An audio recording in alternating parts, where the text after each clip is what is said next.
सुप्रभात बच्चों।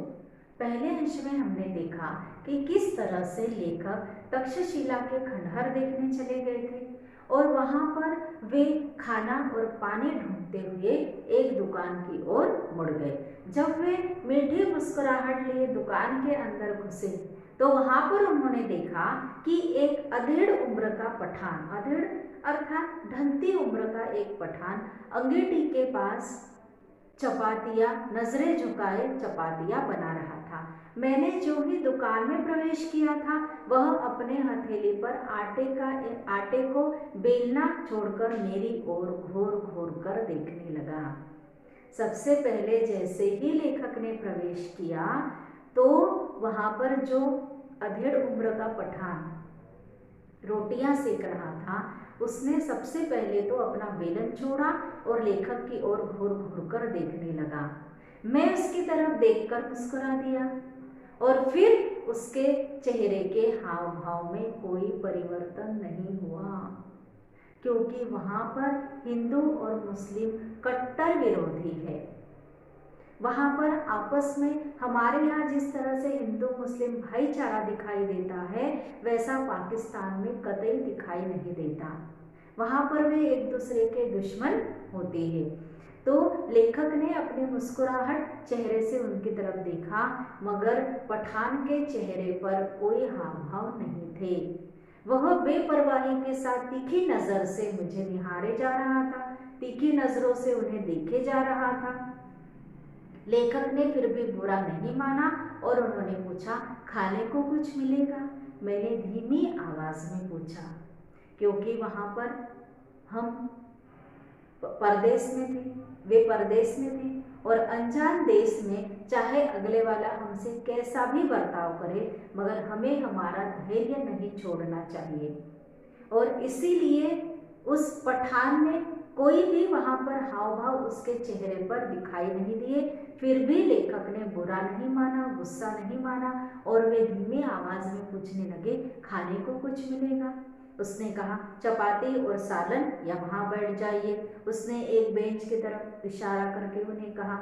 मैं बेंच पर बैठकर रुमाल से हवा करने लगा, क्योंकि गर्मी के दिन थे, पसीना आ रहा था और इसीलिए वहाँ पर आग जल रही थी। आग के कारण और ज़्यादा गर्मी होती होगी और इसीलिए उन्होंने हवा करनी शुरू कर दी। मैंने दुकान के भीतर झांक कर देखा कि बेतरतीब से लिपा हुआ वहाँ पे आंगन था, यानी बेतरतीब से, यानी वहाँ पर कोई ठीक ठाक ढंग से कोई लिपाई पुताई नहीं हुई थी। धूल से सनी दीवारें, एक कोने में खाट पड़ी हुई थी जिसमें एक दड़ियल बुढ़ा, दड़ियल अर्थात दाढ़ी वाला बुढ़ा, वहाँ पर गंदे तकिए पर कोहनी टिकाए हुए हुक्का पी रहा था।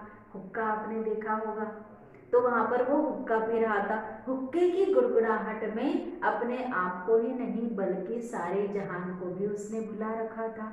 बड़े ही आराम से वो तकिया पर अपना सर टिकाए, कोहनी टिकाए हुक्का पी रहा था। भाईजान, आप कहाँ के रहने वाले हैं?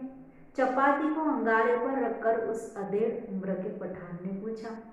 अब वो पठान भी थोड़ा सा नरमा गया उनकी अच्छी मुस्कुराहट देखकर और उसने अब बातचीत शुरू कर दी। उसने कहा कि भाईजान, आप कहाँ के रहने वाले हैं?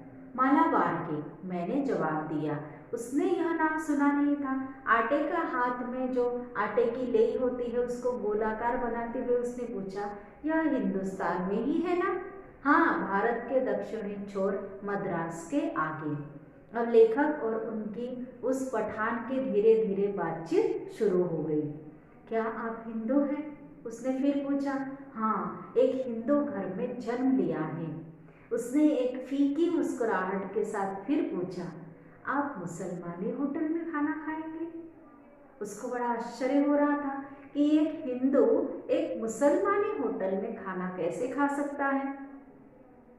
तो क्यों नहीं, हमारे यहाँ तो अगर बढ़िया चाय पीनी हो या बढ़िया पुलाव खाना हो तो बेखटके मुसलमानी होटल में जाया करते हैं हम, क्योंकि ये हिंदुस्तान में ऐसा ही होता है।